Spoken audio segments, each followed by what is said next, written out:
What if the biggest obstacle to your happiness isn't your job, your past, or other people, but the way you relate to yourself? Today, we're unpacking a powerful psychological idea that flips therapy on its head. It's not about fixing what's broken, it's about understanding who you really are beneath the noise. And by the end of this video, you might start seeing your struggles in a completely different way.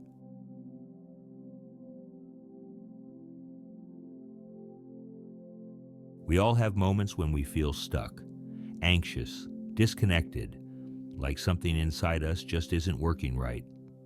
But what if those feelings aren't signs of failure, but signals pointing toward a deeper truth about the self? That's exactly what this approach to therapy explores. And here's the payoff. If you stay to the end, you'll walk away with a new way to understand your inner conflicts and a practical lens you can start using today.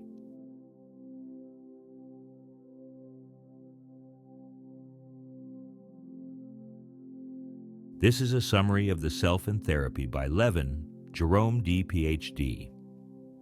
At the heart of this perspective is a simple but radical idea. You are not just one single fixed self. You're more like a system, a dynamic mix of thoughts, emotions, impulses, memories, and inner voices. Think of it like a company. You might have a visionary CEO part of you, a fearful risk manager part, a tired employee who just wants a break, and a critic who's constantly pointing out mistakes. None of these parts are wrong. They're all trying, often awkwardly, to protect you or get your needs met. The problem starts when we identify with just one of these parts and ignore the rest. That's when inner conflict becomes suffering.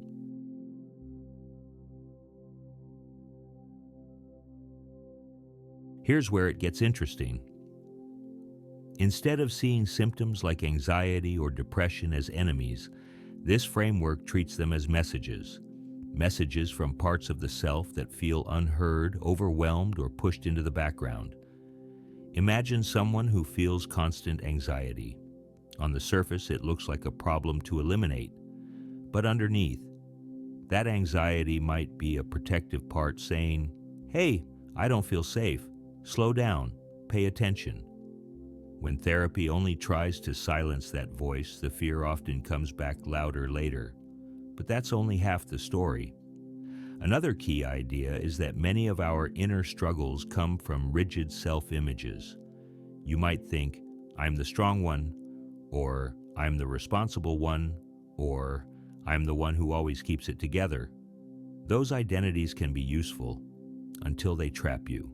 When life demands something outside that role, like vulnerability, rest, or asking for help, you feel like you're breaking some invisible rule, and that tension shows up as guilt, shame, or burnout.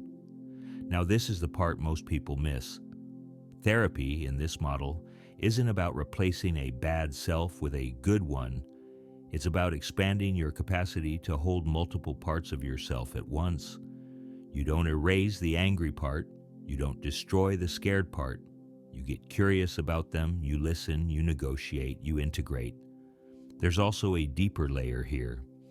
Beneath all these parts is something more stable, a core sense of self that isn't defined by any single emotion, role, or story. This deeper self is what allows you to step back and say, "I'm feeling anxious, but I am not my anxiety. I'm having self-critical thoughts, but I am not those thoughts." That shift alone can be life-changing. And one more crucial idea. Real change doesn't come from forcing yourself to be different. It comes from building a compassionate relationship with your own inner world. When people stop fighting their inner experiences and start understanding them, something unexpected happens. The symptoms begin to soften on their own.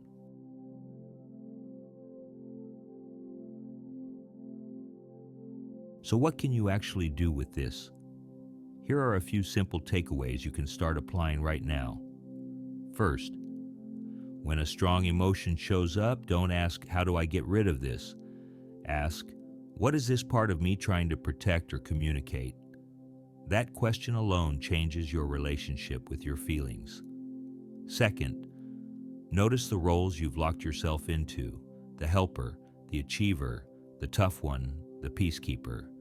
Then ask, what parts of me don't get much airtime? Creativity, playfulness, sadness, anger. Letting those parts exist doesn't make you weaker, it makes you more whole. Third, practice separating your identity from your experiences. Instead of, I am anxious, try, I'm noticing anxiety right now. It's a tiny language shift, but it creates a huge psychological distance. And finally, approach your inner world with curiosity, not judgment. Talk to yourself the way you'd talk to a close friend. Not, what's wrong with you, but what's going on inside you right now.